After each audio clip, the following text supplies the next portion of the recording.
এটা হচ্ছে আপনার টয়োটা ক্যামরি 2025। এটা ভিতরের যে লুকিংটা দেখেন অনেক সুন্দর। এটা হচ্ছে 1,42,000 রিয়াল ক্যাশ।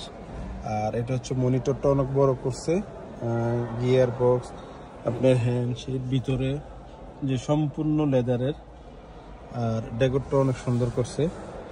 আর এই স্মুথ একেবারে, আর সম্পূর্ণ ফুল অপশন এখানে। এটা হচ্ছে আপনার গ্লাস দরজা, ভিতরে অপশনটা অনেক সুন্দর। আপনার গিয়ার, অটো গিয়ার। আপনার বাইরের থেকে কালারটা হচ্ছে রেড কালার।